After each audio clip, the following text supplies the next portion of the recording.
Warning, this is a data heavy episode. So if you don't like facts and numbers, this episode is not for you. We're breaking down the July housing market. We're going to talk about where home prices have gone and how do you actually quantify the demand for housing, because home prices are going up, even though the information that you probably look at says home prices should be going down. Here's a couple ways we're going to quantify the demand in today's episode. One is by looking at the rates from the previous month. That's not a great metric for you buying a home, but that's what folks look at in order to make decisions. So we got to look at what the folks look at to make their decisions. Next, we're going to look at mortgage purchase applications. You probably don't have access to that data, but you can find that information online. This information I'm looking at is provided by Redfin. So we're going to look at the Redfin Homebuyer Index, which measures requests for tours and home buying services with Redfin agents. We're also going to look at the amount of people that just simply Googled homes for sale, which you can actually look up yourself because that shows how many people are actually looking for homes. And last but not least, we'll look at the amount of tours scheduled in Showtime. This is an app that your realtor use and other realtors use in order to schedule tours of homes for sale. So let's get into it. Welcome back to House Rich, the first time homebuyer show, where we help first time homebuyers make informed decisions based on facts and data, not clickbait headlines.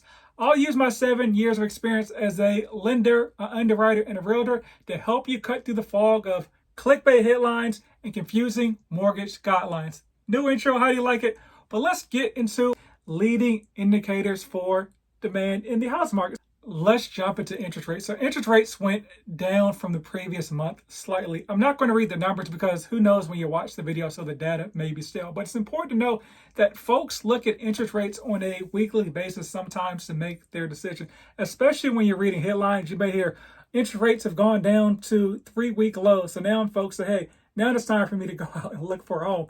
Even though you're probably not going to find a home the same day as that article is written, so who cares? Because interest rates actually change every single day and sometimes multiple times per day. Here's another data point when we look at demand. Purchase applications, meaning the actual number of people that applied for a mortgage. And I always like to pan out because when you're looking at like year over year data, that's way more important than what happened the month before or the quarter before, because like June, July is the busiest time of the year. So if you're looking at data in like November compared to July, of course, like applications will go down. Looking at year over year data, purchase applications are down 27% from the year earlier. Now, if we look at the home buyer demand index, which is Redfin's measurement of demand on their site, that was down 6% from a month earlier. So there's less people looking on the Redfin website.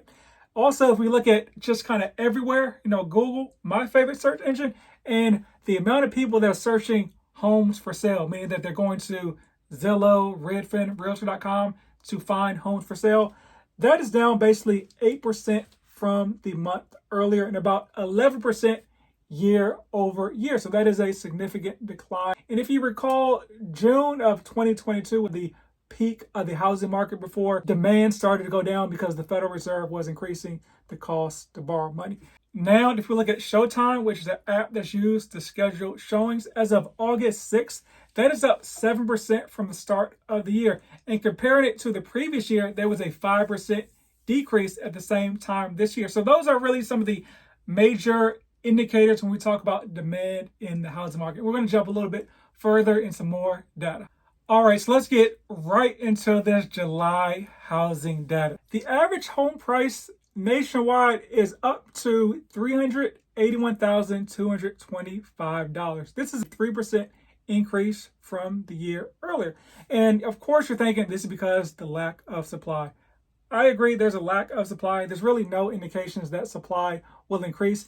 That's why before we started talking about this, I mentioned all those indicators of demand that you can use to interpret if you think there's really demand for homes or not.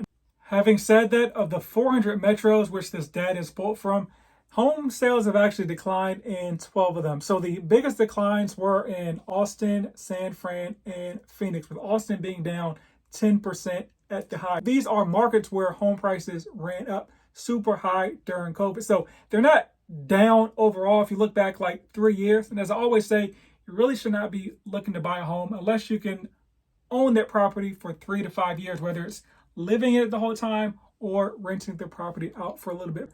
The median asking price for newly listed homes is up 2.5% from the year earlier. And so that is up to $386,748. And of course, the asking price and the sales price are two different numbers. We all know the interest rates have gone up pretty high since last year. The monthly payment on that median asking price of a home is about $2,602, and that's considering a 6.9% interest rate. That is actually down about 1%, which is $39 from the record highs that we hit all the way back 3 weeks earlier, but also up 18% from a year earlier, which makes sense because the interest rates are higher than they were a year ago. Let's look at pending home sale. Overall, the amount of homes that are actually being sold is down 13.2% from year over year. I'm a realtor in Dallas and would love to help you reach your goals of home ownership. So click the link in the description and just schedule a call no matter where you are on your journey. Not in Dallas? No worries, I can help connect you with a vetted realtor in your local jurisdiction as well. And feel free to share with friends, family, and foes. Everyone gets love. The 15 straight month in a row that we've seen a decline in home sales. Some of the places where they declined the most was Providence, Rhode Island, down 28%, Newark, 26%, Boston, 24%. Let's talk about new listings. New listings for home sales fell 16.5% from the year before. Less people are listing their homes for sale due to a myriad of reasons, but I keep going back to interest rates being high, because if we go back to that number, basically the average mortgage payment is at all-time highs right now. So folks are like, hey, I'm locked into this low rate. It doesn't make a lot of sense for me to move into another property that may be the exact. So if I move into the exact equivalent property that I'm in right now, my mortgage payment is probably going to be 20-25% higher due to those rates. If I want to upgrade my living, now I may be up to like 30-40% a higher mortgage payment. So those are the golden handcuffs that you hear folks talk about. And you hear super optimistic realtors say, hey, don't worry about that. Just buy a home. You can refinance in the future. That is possible. But depending on where the person's rate is right now, especially if it's in like the 2s or 3s, there's no way you're going to be seeing a 2 or 3% interest rate in the future, even if you have the ability to refinance. Fannie Mae just put out some data showing that they think that by the end of 2024, interest rates may be down to about 5.6%. So we're looking at where rates may go, and you think about, hey, can I refinance in the future? Think more towards rates in like the low to high 5s about 18 months from now, because that's probably where rates will be. When I got into the industry back in 2016, 17, interest rates were 5%, and that was just normal.